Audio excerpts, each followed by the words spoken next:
Tony Stelzo here with the Zipline.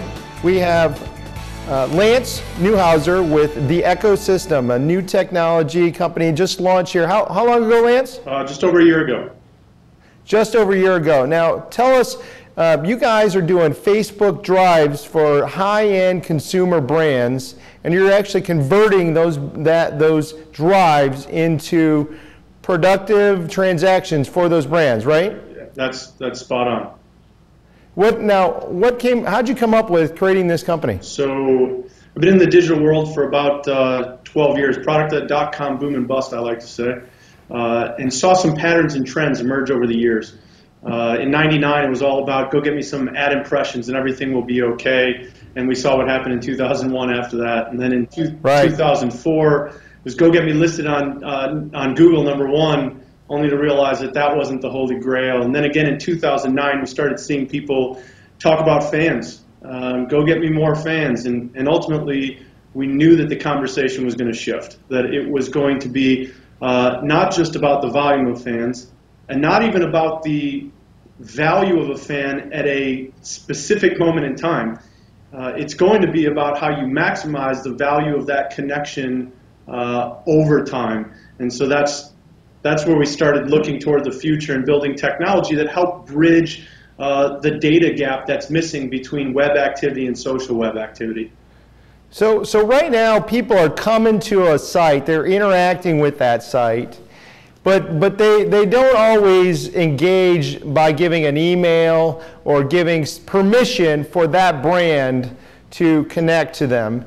And what you guys do is extend that brand from really the site out, right? Through the Facebook Connect? Yeah, that's absolutely it. I mean, we realized a couple things, right? That most of the social behavior is actually taking place on Canvas, Facebook, Twitter, etc. Most of the shopping behavior is still taking place on the website. You know, brands have invested millions of dollars and quite a few years into making that experience as quality as possible. But if you're really going to deliver as much value as you can and deliver on the promise of social, you have to deliver a personalized experience for the end user.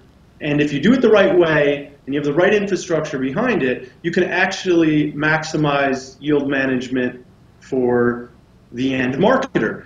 So given that, we started the actual site itself and combined two major sets of data, really 4 data points that haven't been combined to date. The first two are site-side. What is the shopping behavior of the individual, and what is their sharing behavior? And then from the social side, what is their expressed interests and their ability to influence? So you're actually using that data to simplify it for a guy that's probably got you by 10 years and been in the industry and kind of been on the upside and the downside of that, kind of like you did. We had a company called Local Web in 2000, really through 2002. We were somewhere between Facebook and Craigslist, if that tells you anything. But we were scratching the surface, it seems like, on what you guys are really capitalizing on. How to take that interest, look at those data points, and allow people to buy rather than try to sell them something. Is that fair? I think that was incredibly well said. How do you convert that into sales and marketing language when you're going after these big name brands? How do you take all, it can be called geek speak, right?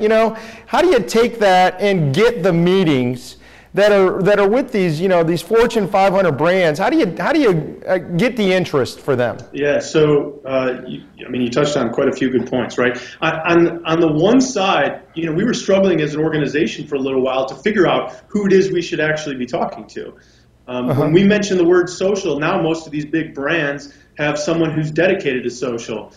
Sure. Except the way that they are incentivized, the goal and tasks that they have been presented to get after have been around fan generation, Twitter followers. Yet we know that the real way to add value to consumers, again, is not to sell them something, but learn from them and make recommendations. The only way to get that type of understanding about your users is to actually have a first-party experience, which starts with the website itself.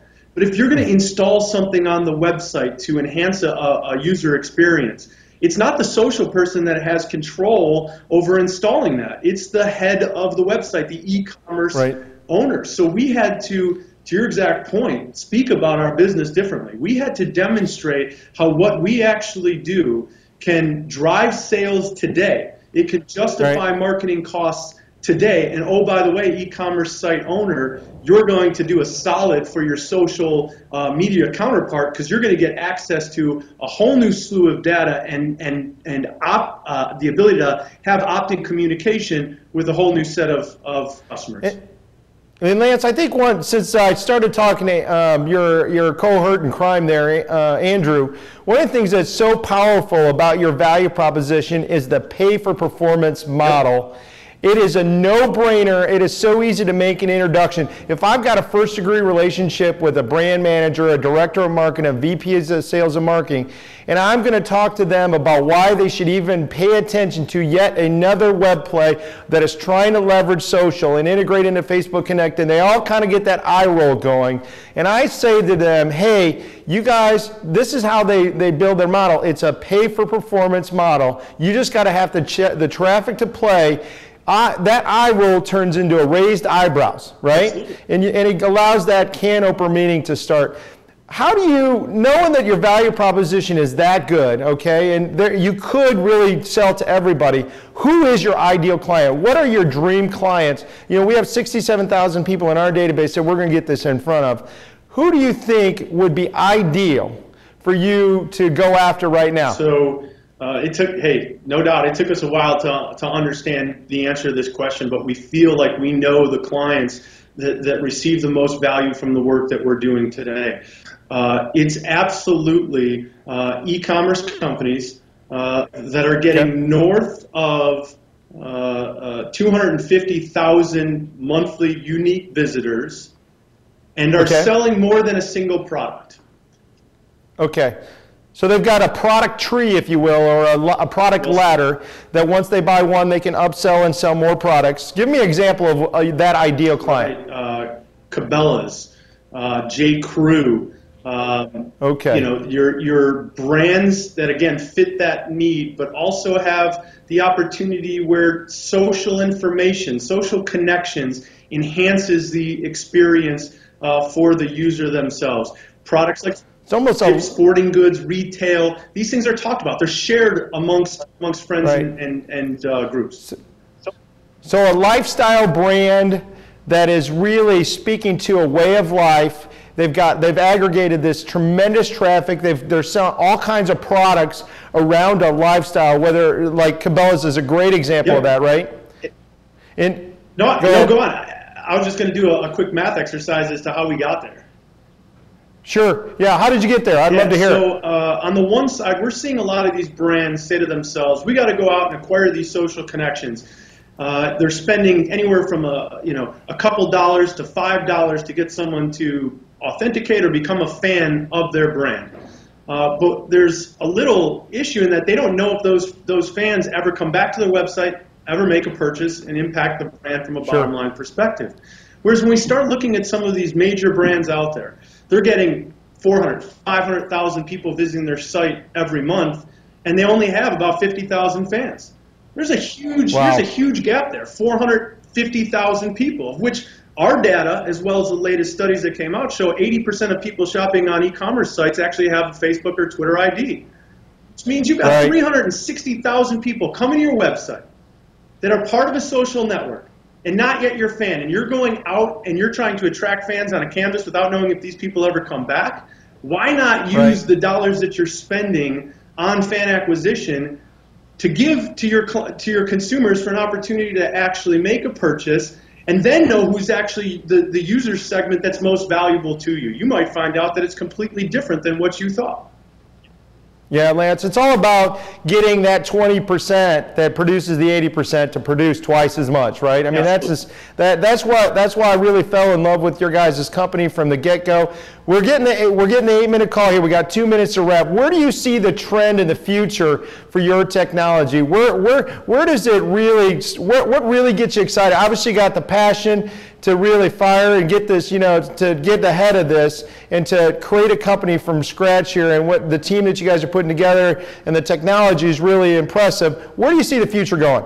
Yep. So we know that marketers have a series of systems. They've got their content management system. They've got their CRM database. They've got their search campaigns and ad technology. They've got all these systems that are, as of now, for the most part, not talking to one another. Right. The cornerstone, the central point to all these systems that's going to make the biggest difference is if you actually put the user in the middle. If you understand who the individuals are, how they like to interact with your brand, you can ultimately end up dynamically changing the experience for them. But to what you said early in this conversation was that it's not just about selling. It's about socialized shopping. But beyond that, the flip side of social shopping is actually social production.